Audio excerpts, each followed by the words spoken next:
Bom dia a todas e todos.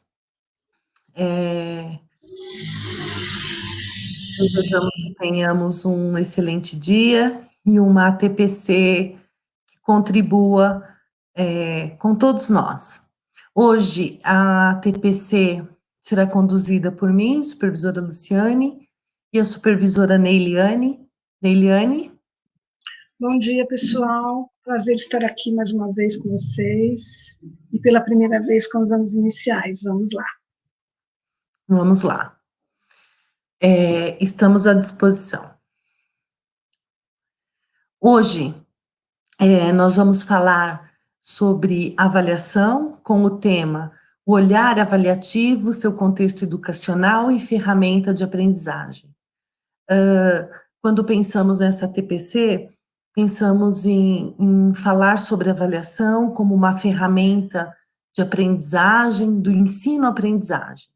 E para isso, nós montamos 3 pequenos bloquinhos para a gente contextualizar a avaliação na história do país, para a gente entender, né, como que funciona a avaliação nos dias de hoje, porque tudo que a gente vivencia tem muito da história, principalmente da história da educação, que nós estamos falando, então a gente vai fazer uma passagem rápida e breve pela história da educação, com foco na avaliação. Então, vamos lá, pode passar, Tony, por gentileza, a história da educação no Brasil, pode passar. Nós vamos dar um pulo na história, né, do Brasil colonial, quando os jesuítas catequizaram os índios, do Brasil Império, com a vinda da monarquia, e nós vamos vir para educação no Brasil República, em meados de 1930, quando a educação começa a ter uma nova forma, um novo modelo, porque até então a Igreja Católica se fazia muito presente, a Igreja Católica a escola era uma continuidade da sacristia, e no Brasil, República, os rumos vão começando a tomar novo formato. Bom, nos anos 30, o Brasil está numa expansão muito grande da indústria, a indústria está em forte desenvolvimento, o Brasil, nesta década, vira federalismo, existe um presidente e os governos estaduais, e a reestruturação da força de trabalho muda, ela já não é mais escrava, então a força do trabalho, a escola tem que ser direcionada para a questão da indústria. Ainda assim, mesmo com essa mudança de uma nova escola, de uma escola nova, ainda tem uma questão excludente, um viés excludente de muita repetência, de uma questão dos pais colocarem na escola e a criança aprendia a ler e escrever e imediatamente tirava da escola, porque o básico era ler e escrever para poder produzir, ser força de trabalho para a família. Existia uma questão muito importante nessa era a distância da escola, apesar do crescimento urbano, da expansão urbana, nesse período ainda haviam muitas pessoas na zona rural, e essa distância contribuía imensamente para a repetência, porque ele deixava de frequentar, ou a evasão escolar. Pode passar, Tony? No Brasil República, muito marcante foi o Manifesto dos Pioneiros da Escola Nova. O primeiro movimento da Escola Nova surge na Europa, em 1822, nos meados de 1800, na América do Norte, e no Brasil ele começa a tomar corpo em 1932. Qual era o legado do Manifesto dos Pioneiros da Escola Nova? Eles discutiam uma educação para todos, uma escola laica, sem interferência da igreja, e educação para todos. Então, isso era muito novo no país, essa discussão, liderada principalmente por Anísio Teixeira, Cecília Meirelles, Fernando de Azevedo, Então, eles trazem isso como uma escola nova, apesar de libertadora, ainda era discutida nas questões dos valores e da moral. Então, o manifesto deles é tirar a intervenção da Igreja Católica, que era muito forte, e ela ainda, nessa época, ela publica livros, artigos para fazer essa interferência na escola. Então, houve um manifesto dos pioneiros nessa era de muita importância. Pode passar? Pode passar. Getúlio Vargas, em 1937, desculpa, Getúlio Vargas, ele implementa o MEC, o primeiro Ministério da Educação foi no governo de Getúlio Vargas, e ele cria um sistema educacional cidadão trabalhador. Ele é a primeira vez que o MEC faz um trabalho, ele recebe dinheiro, o MEC recebe dinheiro, e ele começa a fazer políticas públicas. Uma das principais, né, essa educação cidadão-trabalhador, é alfabetizar o cidadão para ele ser mão de obra para o trabalho. Ok? Pode passar. Aí a gente dá um pulo na história para 1945, na França, porque até então, desde lá da colônia até esse período, as avaliações eram feitas simplesmente, eu dava um desafio, desde os índios, e depois, já na República, eu dou uma avaliação, e era como se fosse um prêmio, quem ia bem era um prêmio, quem não ia era castigado, né? Não existiam políticas públicas de educação, quiçá de avaliação. Em 1945, na França, um grupo de educadores, eles se reúnem e começam a discutir o conselho de classe série. Para quê? Para distinguir o menino, o aluno, que ia para a universidade, né, que ia seguir a vida acadêmica, e os que iam para o mercado de trabalho. Então, na França, surge o conselho de classe experimental. E aí, eles percebem que começa a dar certo essa discussão de avaliar quem é quem, né? Mas eles não decidem a aprendizagem do aluno, o tempo de aprendizagem, eles decidem a vida, quem vai para o mercado de trabalho e quem vai para a universidade. Pode passar, Tony? Em 1900...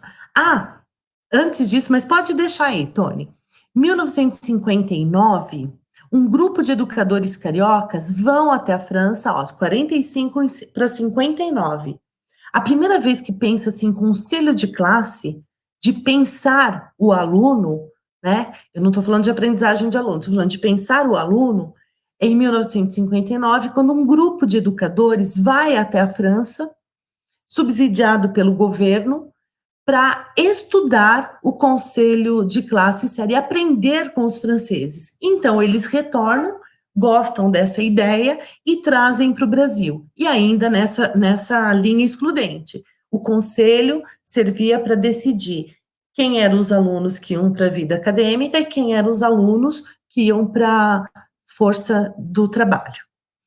Em 1961, no governo já no populismo, surge a nossa primeira legislação, a 4.024 de 1961. Essa legislação, ela não fala, apesar de 1959, o Rio de Janeiro está discutindo o Conselho de Classe e Série, a 4.024 de 1961, ela não fala nada de Conselho de Classe e Série. E ela divide o primário, né, a escola, perdão, ela coloca o primário e o ginásio separados, não a educação básica como um todo, e era uma lei muito, vamos usar a palavra, superficial.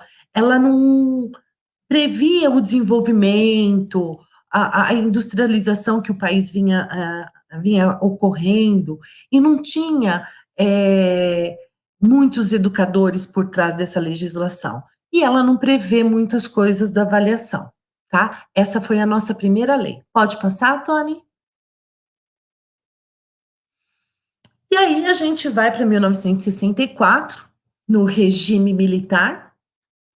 O regime militar foi muito marcado com os ideais tecnicistas, fazer da escola um controle de ferramenta, as disciplinas e os conteúdos como ferramenta de controle, com educação moral e cívica, educação física como culto ao corpo por conta da militarização, a proposta de educação democrática, discutida lá em 1930, pelos pioneiros, né, pelo Manifesto dos Pioneiros, com Anísio Teixeira, Fernando de Azevedo, foi abandonado de vez, né, esse pensamento de escola libertadora acabou, e aí vem todo o controle do Estado sobre as escolas, sobre os conteúdos. A única preocupação era formar mão de obra para o mercado de trabalho.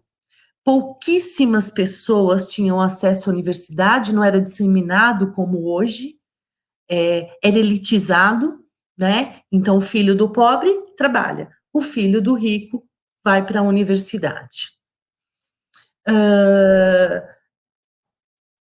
A educação moral e cívica implementada na ditadura, com palavras de ordem como família e religião. Família e religião era o tema central para fazer com que os indivíduos tivessem valores fortes, tá? Nesse momento também é criado, em algumas regiões do país, o primeiro grau municipalizado e a avaliação extremamente somativa, né? Só se somava o que o menino ou a menina haviam tirado nas avaliações. E poucos registros, conselhos de classe e série, eram simplesmente para ver quem ia ser aprovado e quem ia ser reprovado. E uma alta taxa de evasão continua no regime militar. A evasão perpassa, né? A evasão escolar, ela não melhora na década de 30, nem na década de 50, na de 60 ela diminui um pouco, mas ainda ela é muito alta pelo alto índice de evasão e repetência. Pode passar? Por favor, o que eu acabei de falar, essa imagem é bem importante. O golpe militar, ele não diminui a repetência e evasão escolar. A taxa de analfabetismo no país ainda é alta, então não houve uma expansão. Houve expansão de algumas escolas naquele momento, né, mas ainda era muito elitizada, boas escolas para poucos, para alguns poucos, né, e outras escolas para crianças que iam fazer força de trabalho mesmo. Pode passar? 1967, nessa época, Paulo Freire já discutia muito a questão de uma escola libertadora, de uma escola progressista, mas é totalmente interrompido, banido na época da ditadura. Paulo Freire discute a autonomia do indivíduo de pensar, né, de repensar os fatos e ter autonomia, inclusive, de conversar isso com o adulto. Na ditadura, isso é banido de vez e não se fala em pensamento de ideias, em criatividade, não pode se dizer nada disso. E Paulo Freire é exilado no Chile. Em contrapartida, o governo, em 1967, lança o MOBRAL, o Movimento Brasileiro de Alfabetização, que ele propunha a alfabetização de adultos e jovens para força de trabalho, para ingressar no mercado de trabalho, sem produção de ciência, sem produção de estudo, sem produção de conhecimento. Pode passar? Aí a gente vai para 1971, a LDB, de 1971, a 5692, muitas de nós, eu, Neiliane, supervisora Neiliane, as pessoas mais jovens não, tem muitas professoras jovens da rede, que bom, mas muitas de nós estudamos sob a égide da 5692, ainda uma legislação, ela muda o primário e o ginásio para primeiro grau e segundo grau. Eu fiz o primeiro grau e o segundo grau, porque estava nessa legislação. E a 5692, diferente da 4024, vem e coloca o conselho de classe. Mas um conselho de classe ainda somativo, ela cita olhar a pessoa, né, com uma avaliação como um todo, mas isso não acontece na prática. Embora o conselho de classe esteja posto nela, ela demora muito tempo para que isso aconteça. Então, antes da LDB, da 9394, que nós estamos hoje fazendo tudo isso por conta da LDB, estamos vivenciando e produzindo conhecimento em virtude da 9394 de 1996, só após a 5692. Pode passar, por gentileza, Tony? Aí vieram as diretas já. Em 1985, quando começa a acontecer a redemocratização, a direta já, muitos professores influenciaram esse movimento, professores, artistas, universitários, a União Nacional dos Estudantes é de suma importância nesse período, e é nesse momento que começa as diretas já e a redemocratização do país, que as pessoas também começam a discutir muito educação. Volta, tudo aquilo que foi interrompido, volta neste momento, e a discussão é educação para todos. Educação gratuita, laica e de qualidade, sem interferência nenhuma. Tá bom? Pode passar, Tony? 1988, um marco. Nos tempos atuais, tem o lado bom, o tempo todo a gente vê as pessoas falando do respeito à Constituição Federal. 1988 é a Constituição Federal que tem política pública de verdade, que coloca o dever do Estado, da família e da escola com a educação. Nós temos os artigos 205, 206, 211, muito importantes. Vale ressaltar que a Constituição, esses artigos, que dão embasamento para a LDB, para o Plano Nacional de Educação, para a BNCC e hoje o nosso currículo paulista. Se não fosse a Constituição Federal, nós não teríamos esse embasamento para fazer a construção desses documentos, né, de educação. Então, é a Constituição Federal que permite tudo isso. Pode passar? Vale destacar 1988, a Constituição, essa discussão pela educação, por uma educação libertadora, progressista, de pensamento. 1990, Paulo Freire vem para a capital ser secretário municipal de educação, na cidade de São Paulo, e Paulo Freire traz os sistemas de 3 ciclos, respeitando a aprendizagem do aluno por ciclo. O fundamento legal, o fundamento pedagógico é esse, que depois foi feito no governo do Estado. O Paulo Freire, ele traz isso como uma política democrática de aprendizagem, de mais tempo de aprendizagem e de respeito à maturidade de cada aluno. Junto vem Emília Ferreira, né, com a psicogênese da escrita. Depois vem a Thelma Vaz, que vocês conhecem, que conhece muito melhor do que eu nos anos iniciais, com as hipóteses de escrita. Então, Paulo Freire traz o ciclo, né, na capital, e Franco Montoro também, no governo Franco Montoro, absorve a questão dos ciclos para melhoria da aprendizagem. Então, esse é o sistema democrático mais consolidado na educação. Pode passar? E aí, e todo esse caminho está tendo muita luta para ter uma legislação nova, né? Desde da redemocratização, das diretas já de 1985, passa pela Constituição Federal, por Paulo Freire, que traz essa questão do ciclo para nós, junto com Emília Ferreiro, na questão, Paulo Freire na questão da gestão, e Emília Ferreiro na questão da psicogênese da escrita. E aí, nesse percurso todo que isso está acontecendo, vem a luta pela LDB, muita conquista, porque os educadores, os teóricos, a Universidade de Educação Básica queriam uma legislação diferente, igualitária, que desse equidade na aprendizagem, na avaliação. E aí, em 1996, a LDB é homologada sob o relatório de Darcy Ribeiro.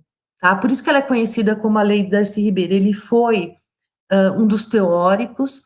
A legislação não era bem do jeito que ele queria, porque daí vai chegando lá, eles vão fazendo emenda, mudança, mas ele foi o relator da LDB. Pode passar?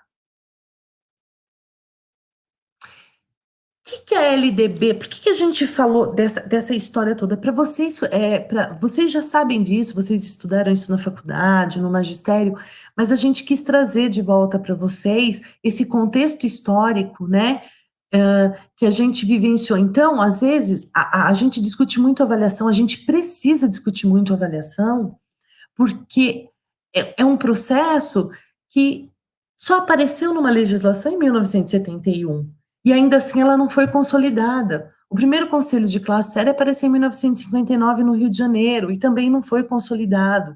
Então, essa importância da gente discutir isso como ferramenta de aprendizagem. O que a avaliação traz para nós, enquanto professores, que pode melhorar a aprendizagem?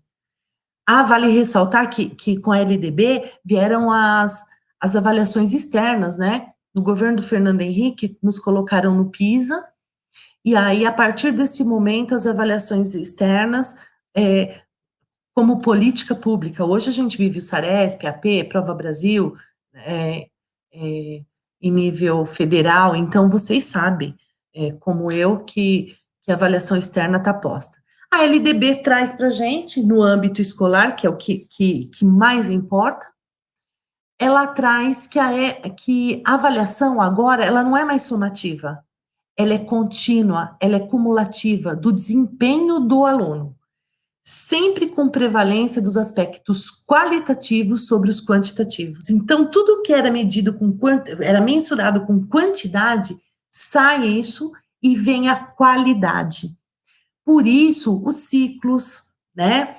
Por isso, o tempo de aprendizagem, por isso que nos anos iniciais a gente faz tanta sondagem, porque a partir da sondagem é que eu vou entender a hipótese de escrita para fazer a intervenção. Então, a LDB traz isso para nós. Eu vou chamar a Neiliane. Esse foi o primeiro bloco, foi uma passagem muito rápida por essa história, para a gente entender porque é tão difícil discutir avaliação, está enraizado isso na gente, né? Então, foi um pulinho na história rapidinho, e eu chamo a Neili, que sabe muito falar sobre avaliação, e a Neili hoje vai colaborar com a gente. Neili, passa a palavra. Vamos lá, então, pessoal.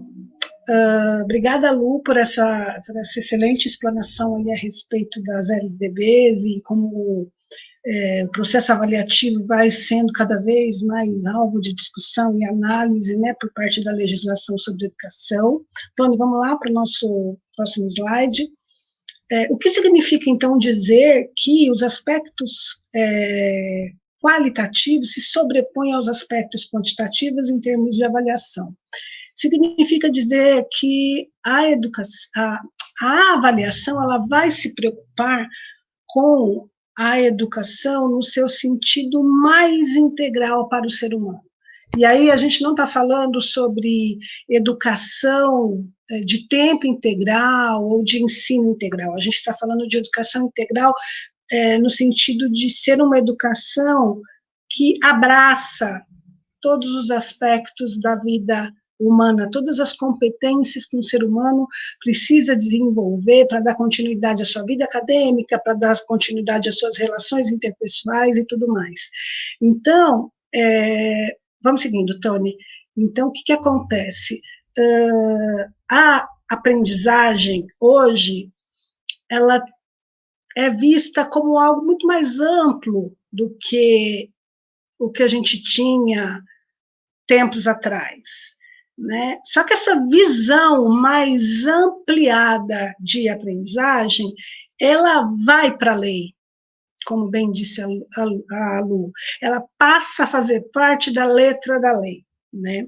Então, nós vamos verificar lá na LDB que o legislador, ele fala do desenvolvimento das dimensões intelectuais, físicas, socioemocionais e culturais, né, do educando. Nesse sentido, é que a educação, ela deve ser integral. Pode seguir, Tony, por gentileza. Aí nós temos aí um PPT que mostra o que é esse alcance, né? Que guarda-chuva é esse chamado educação integral. Então, ela passa pelos aspectos éticos, pelos aspectos emocionais, pelo senso estético, pelo respeito ao corpo, né? E a saúde desse corpo, enfim, toda uma gama de conhecimentos e de competências que o aluno tem que aprender a concatenar para viver bem e melhor, e mais, viver bem e mais, né, por mais tempo, e em sociedade de uma forma adequada, né? Então, o currículo paulista vai partir do pressuposto que a avaliação no âmbito da escola precisa ser encarado como um recurso pedagógico que permite, né, aos professores e aos gestores da escola e tantos outros profissionais da educação, permite que eles acompanhem a progressão dessas aprendizagens, né, oferecendo subsídios para análise do próprio processo de ensino. E em que momento esse processo de ensino, quais são os momentos em que esse processo de ensino ele precisa ser analisado? No âmbito do trabalho individual do professor, né, que prepara os instrumentos de avaliação, que dá a sua aula, que corrige essas avaliações e que aplica o desempenho dos alunos, registra o desempenho dos alunos, e também no âmbito coletivo. Daqui a pouco a gente vai ver a importância do conselho de classe. Vamos seguindo, Tony? Então, vamos lá. A avaliação, o ensino, a aprendizagem e a culminância desses dois processos, que é o processo avaliativo, ele deve garantir o desenvolvimento intelectual, próximo slide, o desenvolvimento físico, só lembrando daquele slide anterior a respeito de toda o guarda-chuva que significa a educação integral. Vamos lá, próximo slide. O desenvolvimento socioemocional, né? Então, o professor ele precisa observar e analisar em que medida o conhecimento que está sendo produzido em sala de aula através da aprendizagem do aluno interfere na sua maneira de lidar com conflitos, na sua maneira de melhorar a sua comunicação, quer seja oral, quer seja escrita, né, na sua maneira de se motivar. Paulo Freire já dizia, motivação é algo que vem de dentro para fora, né, se o que ele aprende o motiva a buscar aprender mais, se o que ele aprende o motiva a organizar melhor e de forma mais eficaz o seu jeito de estudar, né, se o que ele aprende em sala de aula o auxilia a tomar melhores decisões, né? E se o que ele aprende o auxilia também a melhorar a sua performance como aluno, como filho, como morador de uma rua, de um bairro, de uma cidade, enfim, como cidadão. Se essa formação, se essa aprendizagem que ele adquire em sala de aula contribui para tudo isso. Isso é o tão hoje aclamado, né, desenvolvimento socioemocional. Então, nós precisamos avaliar no sentido de garantir que isso ocorra, de observar se isso está ocorrendo, se não está ocorrendo, verificar onde está a fragilidade e corrigir essa fragilidade no âmbito do processo de ensinar. né? Então, avaliar hoje é avaliar, a partir daquilo que o meu aluno demonstra que aprendeu, o meu jeito de ensinar, né?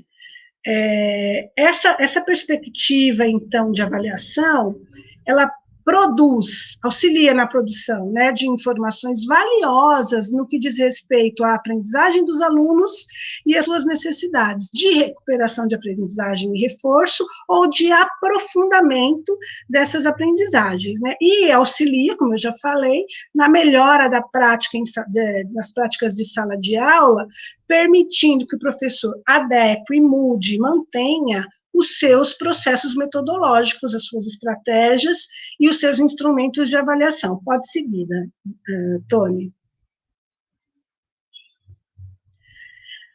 Outra grande contribuição que o processo avaliativo promove, né, pós processo de ensino e aprendizagem, é o desenvolvimento cultural do nosso aluno.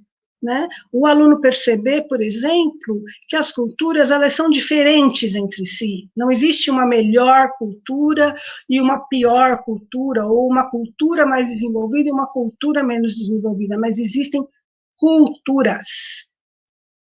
Né? Se ele viajar para o interior de São Paulo, ele vai observar uma cultura diferente. Se ele for para uma outra cidade, ele vai observar culturas diferentes. Se ele for para outras regiões do país, perdão, ou se ele for para outros países, ele vai ter contato com uma gama de cultura que ele precisa perceber enquanto tal e precisa aprender a respeitar.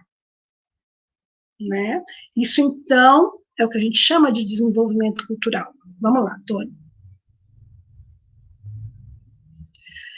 Então, dentro desse princípio, né, tão caro para o currículo paulista, que é o de avaliar para verificar, né, a proficiência de aprendizagem do nosso aluno e se as nossas estratégias de ensino são eficientes, considerando que devemos avaliar por competências e habilidades, nós devemos considerar, então, né, e principalmente, as competências que são essenciais para que esse aluno possa atuar na sociedade contemporânea, que é tão complexa, que é tão multifacetada e é tão incerta, né, fazendo uso de suas competências relacionadas ao conhecimento que ele carrega, ao seu capital cultural, né, em termos de conhecimento, ao seu capital cultural em termos de procedimentos, o que a gente já falou, como lidar diante de uma situação de conflito, que posicionamento assumir,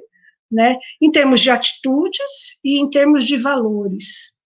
Né. Existem determinadas coisas que eu posso fazer e eu posso dizer, mas o que essas falas e essas atitudes dizem sobre os valores que eu considero que são caros? Vamos lá, Tony. Vejam como esse conceito de avaliação ele se torna cada vez mais amplo. Né? Vejam aí esse slide que nos chama a uma reflexão que é a de tornar a avaliação um instrumento pedagógico que proporcione cada vez mais autonomia para os nossos alunos, mobilizarem competências para construir o seu ponto de vista frente ao mundo que o cerca e frente ao mundo de maneira geral, né? E para tomar atitudes, né? Buscar solução para os seus problemas a partir das informações e dos conhecimentos que ele adquire, né? Então ele busca soluções conscientes e toma consciência de que as escolhas deles geram impacto, tanto em sua vida, né, quanto na vida daqueles que estão no seu entorno. Por exemplo, em horário de intervalo, né, os pequenininhos correm, tal, brincam de pique-esconde, de repente, um começa a brigar com o outro, e a atitude que esses alunos vão tomar diante dessa situação de conflito está intimamente relacionado aos valores que ele aprende, tanto em casa quanto na escola, né, para se posicionar diante desse conflito gerado por colegas. Isso também é aprendizagem, isso também precisa ser mensurado, isso também precisa ser avaliado de alguma forma pela escola. Vamos lá, Tony. Então, nesse sentido, a avaliação, ela pressupõe que nós vamos, a partir dela, nós como educadores, a partir do processo avaliativo, vamos instrumentalizar os alunos a fazerem as suas escolhas pessoais. Podemos seguir? Né? E essas escolhas pessoais, em termos de escolarização, elas estão permeadas pela capacidade dos nossos alunos de lidar com esses 4 pilares aí da educação, apresentados pelo Jacques Delors, em 1999, na sua obra intitulada Educação, um Tesouro a Descobrir, né? E os pilares são exatamente esses que estão aí no slide: aprender a conhecer, aprender a lidar com o conhecimento, aprender a conviver com pessoas e circunstâncias, aprender a ser, desenvolver o seu próprio ponto de vista a partir daquilo que ele vê e das experiências, a partir daquilo que ele aprende das experiências que ele tem como ser humano, e aprender a fazer, especificamente no caso da educação formal, aprender a estudar, né, a ter autonomia para estudar, ok? Vamos seguindo, Tony. Agora, no âmbito da nossa prática pedagógica, a avaliação é o grande instrumento que garante condições para que possamos fazer uma reflexão a partir do resultado que o aluno traz para nós, né? A avaliação, ela permeia todo o processo de ensino e da aprendizagem, trazendo subsídios muito importantes para que o professor reveja a sua prática, né? Vamos lá, Tony. Aí a gama mais variada de possibilidades, né, e de instrumentos que a gente precisa disponibilizar para poder avaliar, considerando critérios, considerando procedimentos, considerando posicionamento, inclusive, nosso, enquanto pessoas que não são neutras, estão em sala de aula, acreditando num determinado projeto de vida, em determinado projeto de educação. Vamos lá, Tony. Educação, então, ela parte de um pressuposto, a educação atual, a educação proposta pela LDB 9394, de 96, e tão bem incorporada no atual currículo paulista, essa educação, ela traz o momento avaliativo como um momento de diagnóstico, né? Eu diagnostico o estado da arte, a partir do que eu ensinei, o que e como meu aluno aprendeu, né? Para que eu possa propor novas estratégias, né? Através do meu planejamento, para que ele leia melhor, para que ele elabore melhor as suas concepções, para que ele tenha criatividade, né? E esse processo ele é girado, né? Por um mecanismo que tem que ser lubrificado o tempo todo, né? Esse processo de aprendo um pouco aqui, revejo os meus princípios, aprendo mais um pouco ali, pelo processo de avaliação, né? É esse processo de avaliação diagnóstica que vai garantir que essa criação, essa elaboração, reelaboração, essa melhora na leitura de mundo seja o tempo todo alimentada, lubrificada. Vamos lá, Tony. Então, a avaliação, ela permite que o professor possa, em última análise, né, de forma mais ampla na sua prática, rever o seu plano de ensino. Aquele documento que nós entregamos para o coordenador pedagógico no início do ano, no máximo no final do primeiro bimestre, né? Ele precisa ser revisitado a partir das estratégias e dos resultados que nós verificamos em termos de desempenho dos nossos alunos. Se eu observo que o desempenho dos nossos alunos, dos meus alunos, se eu analiso, avalio que o desempenho do meu aluno, da minha turma, no caso dos anos iniciais, está aquém das possibilidades ou está aquém da proficiência que esses meninos precisam desenvolver dentro daquela etapa da formação, eu preciso retomar o meu plano de ensino para verificar aquilo que precisa ser melhorado, né? Tendo como ponto de partida as competências gerais que os meninos têm que ter garantido, têm que ter domínio ao final da educação básica. Tony, por favor. Né? Então, nesse sentido, a avaliação ela é processual. E por que ela precisa ser processual? Porque o processo de aprendizagem, né, na verdade, assim, a aprendizagem ela se dá a partir de um processo. Né? Esse processo de busca a partir da investigação, de uma intervenção, retomar a direção ou permanecer nessa mesma direção, né?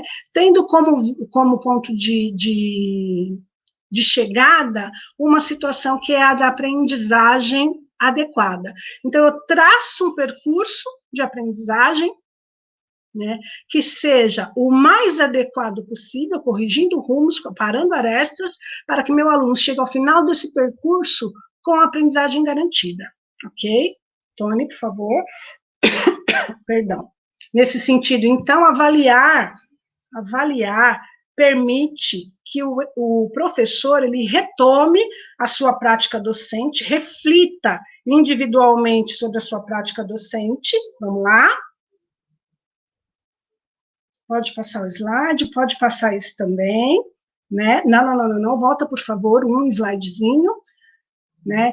E tem um outro momento em que essa reflexão, que é individual, tem que dar um salto para uma reflexão das práticas de avaliação dentro da escola, uma reflexão, uma reflexão que seja coletiva. Por quê? Né?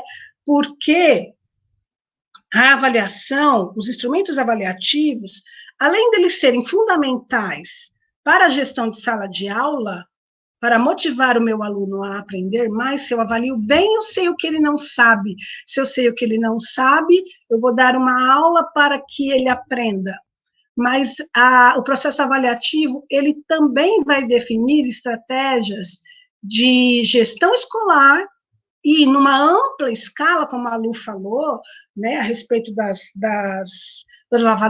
avaliações externas, proporcionar a elaboração, a propositura de políticas públicas que promovam a aprendizagem de qualidade.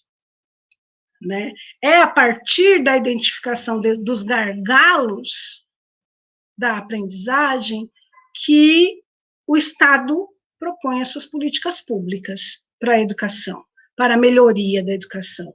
E como é que a gente parte dessa avaliação, dessa reflexão da minha prática individual de sala de aula para uma reflexão coletiva, né?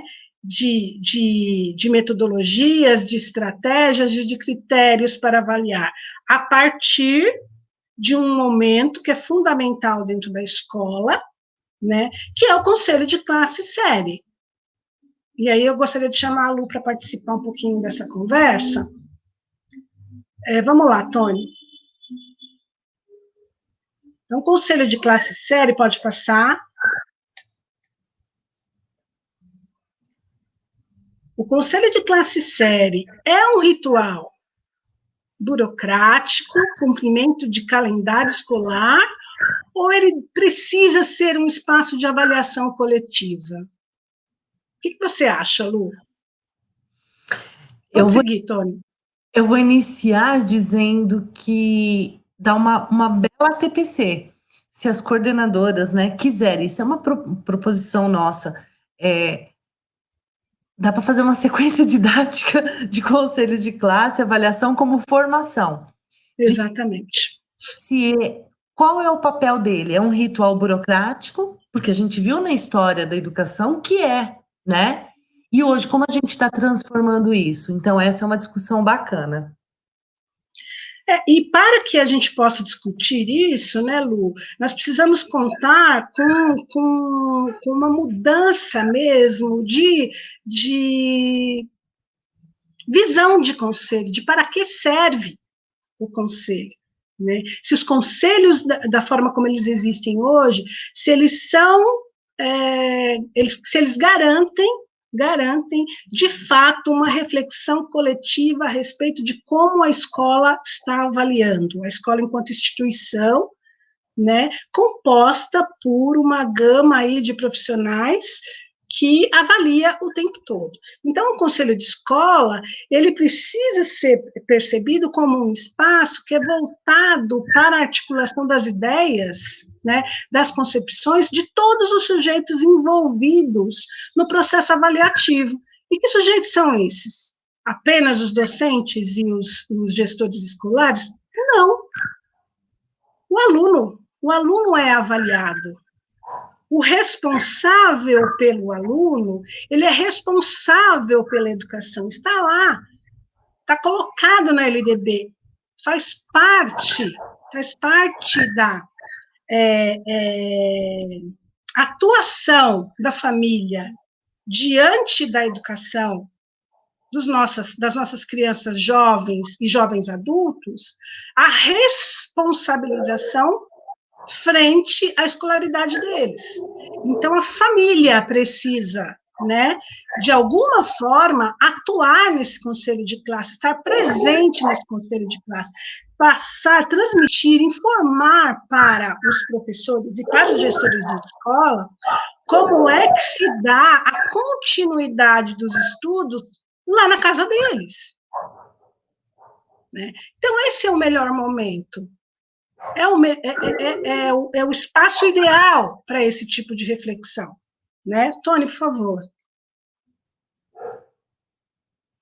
Pode passar para outra tela. E aí, Lu, olha que coisa interessante. Você citou a questão das ATPCs, né? As ATPCs, por área de conhecimento, como o currículo paulista está oferecendo hoje, como a SEDUC está oferecendo hoje para nós, das escolas estaduais de São Paulo, essas ATPCs por área de conhecimento, elas podem auxiliar na definição, né, ou de uma melhor estruturação de critérios de avaliação e de instrumentos de avaliação. Então, aí eu saio do âmbito da individualidade e vou discutir com os meus pares, no caso dos anos iniciais, os professores que fazem a TPC comigo, e principalmente os professores que lecionam nas mesmas séries que eu leciono, né? Nós vamos discutir coletivamente, e depois passa para o coletivo maior, que é o grupo de professores que fazem a TPC naquele horário, né? Como melhorar os critérios de avaliação, se esses critérios estão compatíveis com aquilo que está sendo proposto, pretendido, para a gente alcançar com os nossos alunos, né? E também melhorar os nossos instrumentos, as nossas provas, os nossos seminários, as nossas rodas de conversa, né? As nossas produções artísticas, aquilo tudo que a gente propõe para os alunos. A gente discutiu um pouco se tudo que de fato é proveitoso para o terceiro A é também proveitoso para o terceiro B, aparar essas arestas, né? Tony, por favor. E aí, Lu, baseado em que a gente faz essa discussão? Baseado naquilo que a gente pensa que é o melhor? Baseado naquilo que a gente intui que é o melhor para o nosso aluno? Olha, eu penso que o método tradicional entre aspas, é o mais adequado para o meu aluno. Então, eu vou usar o método tradicional. É a partir daquilo que eu intuo que eu vou tomar uma atitude como essa? Não, né? Não. Eu tenho fundamentos epistemológicos, fundamentos de conhecimento sobre educação, né? Estudos feitos sobre educação, das mais variadas vertentes, né, que vão dar a liga, que vão dar organização, a organicidade para essas ações individuais e coletivas, né, de planejar aulas e avaliar a aprendizagem. Né? Então, nós temos que partir de pressupostos teóricos, de fundamentos legais, que são aqueles que a Secretaria de Educação traz para nós, né, através dos seus concursos, das suas produções próprias de materiais, como, por exemplo, o currículo paulista, o documento completo, os materiais que são produzidos para consumo de alunos e professores em sala de aula, materiais que são produzidos para apoio didático, e toda a legislação, né, produzida ao longo dos anos, que dão conta tanto dos aspectos administrativos e financeiros, mas também dos aspectos pedagógicos. Não é verdade? Por favor, Tony. A gente já tratou disso, né, que os alunos são um sujeito fundamental no conselho de classe série, que se pretenda um conselho de classe série participativo, e esse é um dos princípios defendidos pela legislação atual e pelo currículo paulista. Então, precisamos refletir seriamente sobre essa participação, sobre essa atuação, imaginando que é um espaço em que os alunos precisam se sentir à vontade para falar sobre a sua aprendizagem, para falar sobre as suas dificuldades para aprender, mesmo os pequenininhos, né, que são os alunos dos anos iniciais. Tony?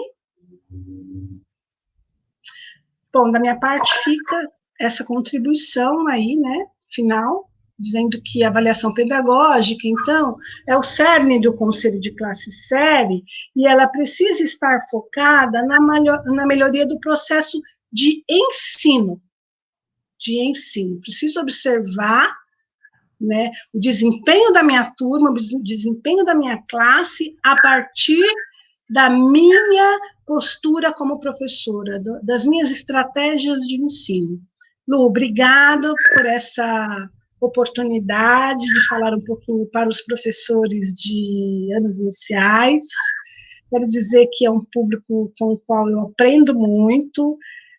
Quero já me desculpar por